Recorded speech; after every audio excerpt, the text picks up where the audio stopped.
And welcome back. It has been a very pleasant, warm afternoon across central Texas, but we have had some upper level cloud cover start to slide on in because we've had that warm, moist air in place and those upper level winds coming in an opposite direction. And when you have that, that's when you start to see those high cirrus clouds start to slide on into central Texas, and that can obstruct that sunlight just a little bit. But other than that, we are looking really nice. This is a live look in Harker Heights. This is on our Killeen Bureau camera. Winds coming out of the south-southeast at around 10 miles an hour. When you have that southeasterly component of the wind, that's that warm, moist air coming in off of that Gulf of Mexico. That means we're not only going to be on the warm side, we're going to be on the humid side as well. And in fact, the feels like temperature is a little bit warmer, getting closer to 80 than the actual temperature of 77 as a result of that humidity. But we are going to only get down to those low to mid 60s as we head throughout the course of the night. For most of us, some of our far western counties are going to be a bit on the clearer side and are going to be in those upper 50s as a result of this.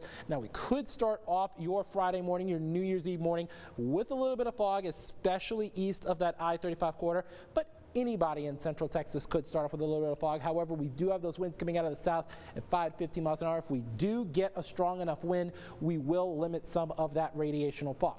But for your New Year's Eve, we are going to be looking at highs getting to around that 80-degree mark. Models now really showing that across the board prominently with those upper 70s, lower 80s, including places like Killeen, Copperas Cove, Fort Hood, as well as Lampasas and San Saba west of that Colorado River. Again, the winds out of the south at 5 to 15 miles an hour. As a result of that, I'm going to give that an 8 on the joynometer because we could be seeing a few isolated showers, maybe even a rumble of thunder, especially in our far northern counties, mainly north of US 84. Now let's time out that big time cool down that we're expecting for later on this week and heading into early next week. We're going to start off with tomorrow morning at 10 a.m. because we are going to see that southwesterly flow as well west of us, and that means drier air for those areas, places like San Angelo, Abilene, seeing some of that. But then as that dry line approaches, we're going to start to see some of those isolated showers, maybe a few rumbles of thunder. But there is that Arctic front that's going to be behind it as well. It's going to pretty much make its way through portions of northern Oklahoma, and then right as it makes its way into central Texas,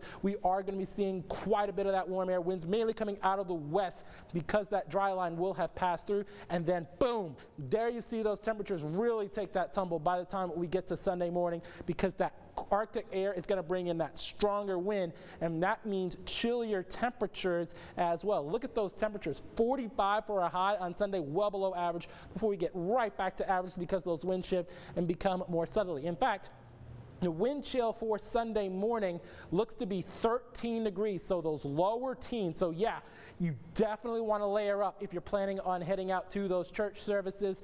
But then we do rebound quite nicely, and we do expect to be mostly sunny for the first full week of 2022, and could watch another Arctic front coming in late Thursday night, but that's still well ahead. Leslie?